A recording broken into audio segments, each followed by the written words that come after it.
TRS బిడ్డలందరూ కూడా దాదాపు 96 గంటలు అవిశ్రాంతంగా పనిచేస్తారని మనవి చేస్తా ఉన్నా. ఇవాళ ఈ కాంగ్రెస్ దుష్ట పరిపాలనకు అనేక మంది రైతులు ఆత్మహత్యలు చేసుకున్నారు.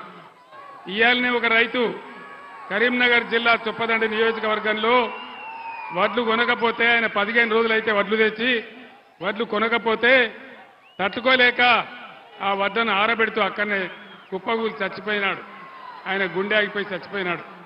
మీ అందరినీ కూడా నేను కోరేది ఒకటే, ఈరోజు కాంగ్రెస్ అరచేతుల వైకుంఠం చూపించి 6 గ్యారంటీల పేరిట తెలంగాణ 50 మంది ప్రజలను దగా చేసి మోసం చేసింది.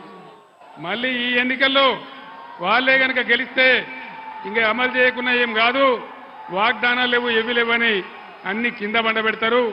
కాబట్టి దయచేసి నేను మీతో కోరేది, ఈ ఎన్నికల్లో మీరు కాంగ్రెస్ పార్టీకి బుద్ధి చెప్పాలి, మీ తరఫున ఉన్నటువంటి బీఆర్ఎస్ని గెలిపించాలని కోరుతా ఉన్నా.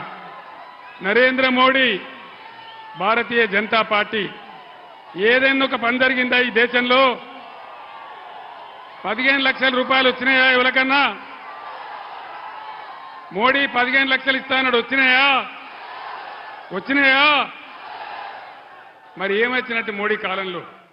బేటీ పడావో బేటీ బచావో, అమృత్ కాల్, మనుకాల్, మశానం కాల్ అన్ని నినాదాలే తప్ప ఏ ఒక్క కూడా పని జరగలే. అందుకే నేను మిమ్మల్ని కోరుతా ఉన్నా, ఇవాళ నరేంద్ర మోడీ మన గోదావరి నదిని ఎత్తుకొని పోతా అంటా ఉన్నాడు. ముఖ్యమంత్రి ఏమో నోరు ముడేసుకొని కూర్చున్నాడు. ఇదివరకే కృష్ణా నదిని కేఆర్ఎంబీకి అప్పచెప్పినారు. అదేవిధంగా ఇవాళ అన్నీ కూడా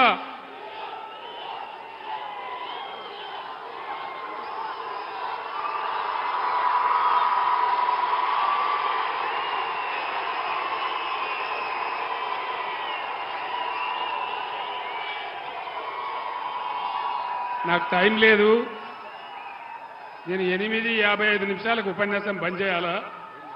ఈసీ నా మీద నిషేధం పెట్టింది. మీరు ఒక 10 నిమిషాలు దయచేసి నినాదం ఆపాల. ఇవాళ నరేంద్ర మోడీ మన గోదావరిని ఎత్తుకపోతా అంటున్నాడు. ముఖ్యమంత్రి ఏమో నోరు కూడా తెరుస్తలేడు. ఇదివరకే కృష్ణానదిని ఉంచబోయి కేఆర్ఎంబీకి అప్పచెప్పినారు. ఇవాళ కనీసం ఖమ్మం పట్టణంలో మురికి నీళ్ళు వస్తూ ఉన్నాయి. మన మహబాద్ నియోజకవర్గంలో కూడా డోర్నకల్ కానీ, మహబాద్ కానీ, నర్సంపేట కానీ భయంకరంగా మంచినీళ్ళ సమస్య వస్తూ ఉన్నది. 8 ఏళ్ళు మంచిగా నడిచినటువంటి కరెంట్ ఎక్కడ పోయింది? భగీరథ ఎక్కడ పోయింది? దయచేసి మీరు ఆలోచించాలని కోరుతా ఉన్నా. 70 ఏళ్ల కాంగ్రెస్ పాలనలో ఏనాడు కూడా ఎక్కడ కూడా గిరిజనులను గౌరవించలే. కానీ బీఆర్ఎస్ ప్రభుత్వంలో సేవాలాల్ మహారాజ్ భవనం కట్టుకున్నాం, అక్కడ బంజారా భవన్ కట్టుకున్నాం, మన సత్యవతి రాథోడ్ గారే కట్టించినారు. అదేవిధంగా గిరిజనులకు 10% రిజర్వేషన్ పెట్టుకున్నాం, ఏ ప్రభుత్వం కూడా చేయలే. గిరిజన తండాలన్నీ గ్రామ పంచాయతీలు చేసుకున్నాం, ఏ ప్రభుత్వం కూడా చేయలే.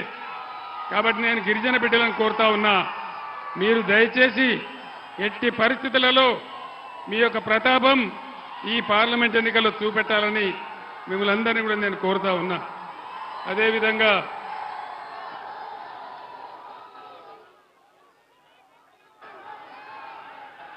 రైతులకు కేసీఆర్ 10,000 ఇస్తుండు, మేము 15,000 ఇస్తామని చెప్పినారు. వచ్చినాయా 15,000? 15,000 వచ్చినాయా? 15,000 రాలే, పాత 10,000 కూడా రాలే. రైతు కూలీలకు నెలకు 1,200 రూపాయలు ఇస్తామని చెప్పినారు. ఏ రైతు కూలికి అన్న వచ్చిందా? ఏ రైతు కూలికి రాలే. ఒక్క ఉచిత బస్సు తప్ప 6 గ్యారంటీలు మొత్తం ఆగం చేసినారు. అందరిని ఆగం పట్టే ప్రయత్నం చేసినారు. ఇలా మంచినీళ్ళ